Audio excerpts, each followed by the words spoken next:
காய் தமிழ் உறவுகளுக்கு வணக்கம். வெளிநாடுகளில் இருந்து திருச்சியில் குவியும் தமிழர்கள். வெளிநாடுகளில் இருந்து திருச்சியில் குவியும் தமிழர்கள் என்ற தலைப்பில் இந்த காணொளியை காண்கிறோம்.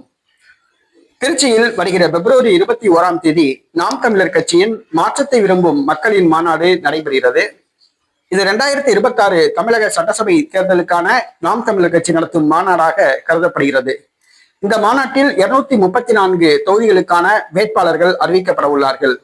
117 ஆண்கள், 117 பெண்கள், சரிக்கு சமமாக பெண்களுக்கு சமமாக ஆண்களுக்கும் இங்கே இடம் அளிக்கப்படுகிறது. அடுத்ததாக 150க்கும் மேற்பட்ட வேட்பாளர்கள் இளைஞர்கள்.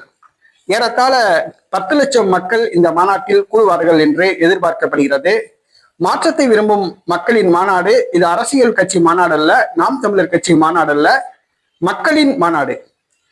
ஆட்சி மாற்றத்தை அல்ல, அடிப்படை மாற்றத்தை விரும்புகிற மக்களின் மாநாடு. அடிப்படை மாற்றத்தை விரும்புகிற மக்கள் யாராக வேண்டுமானாலும் இந்த மாநாட்டில் கலந்து கொண்டு சிறப்பிக்கலாம்.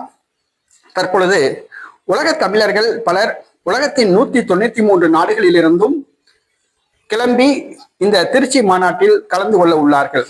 கனடா, அமெரிக்கா, ஆஸ்திரேலியா மற்றும் ஐரோப்பிய நாடுகளிலிருந்து உலகத்தின் 193 நாடுகளிலிருந்து தமிழர்கள் இந்த மாநாட்டில் கலந்து கொள்ள உள்ளார்கள். உலகத்தமிழ் மாநாடு தான், உலகத்தில் உள்ள தமிழர்கள் கலந்து கொள்வார்கள். தற்பொழுது திருச்சியில் நடைபெறுகிற நாம் தமிழர் கட்சி மாநாடு ஒரு உலகத்தமிழ் மாநாடு போலே அமைந்துள்ளது. இதுதான் உண்மையான உலகத்தமிழ் மாநாடு, உலக தமிழர் மாநாடு என்று கூட சொல்லலாம். அந்த அளவுக்கு உலகத்தில் உள்ள அனைத்து நாடுகளிலிருந்தும் தமிழர்கள் இந்த மாநாட்டில் பங்கேற்க உள்ளார்கள். திருச்சியில் வெளிநாடுகளிலிருந்து தமிழர்கள் பிப்ரவரி 21 கூடுகிறார்கள்.